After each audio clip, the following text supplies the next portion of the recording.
मक्का की वादी उस वक्त खामोश थी जब दुनिया की आँख ने अभी अपने सबसे बड़े राज को नहीं देखा था। ज़मीन की रेती गर्म थी, आसमान साफ मगर बेनिशान था। पहाड़ों के बीच एक ऐसी जगह थी जहाँ ना पानी था, ना दरख्त, ना कोई साया, ना कोई आबाद बस्ती, मगर अल्लाह ताला ने उसी बंजर ज़मीन को अपनी सबसे बड़ी निशानी व का मरकज़ बनाना था।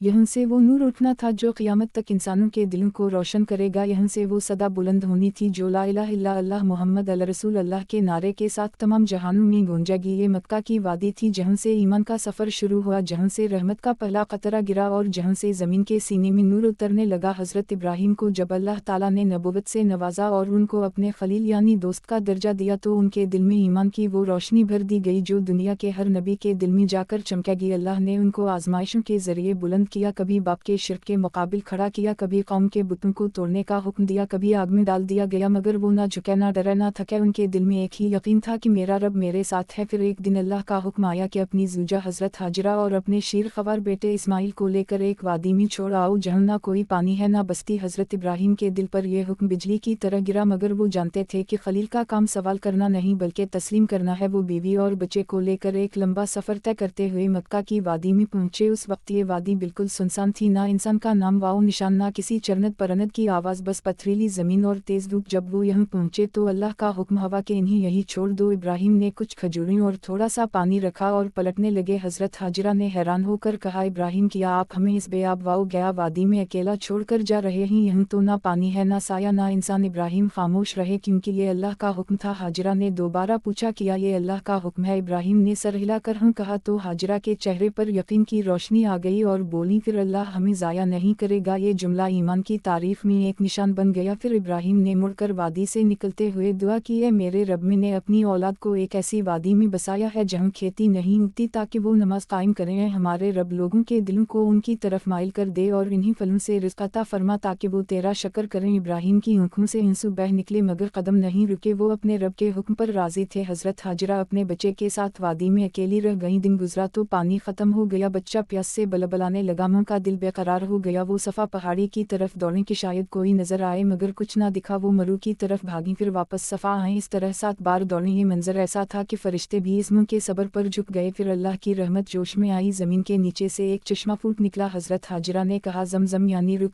जा ताकि पानी ज़ाया ना हो। ये वो पानी था जो क़यामत तक बहता रहेगा। अल्लाह ने उसे एक मुँह के सब्र के बदले में पूरी उम्मत के लिए बरकत अता की। इस पानी ने वादी को ज़िंदगी दी, परिंदे आने लगे, काफ़िले यहाँ रुकने लगे। आहिस्ता आहिस्ता मक्का की वादी में ज़िंदगी का आगाज़ हवा। यही वो लम्हा था जब अल्लाह ने ज़मीन पर अपना पहला नूर उतारा। ये नूर सब्र का था, यकीन का था और अल्लाह की कुदरत का था।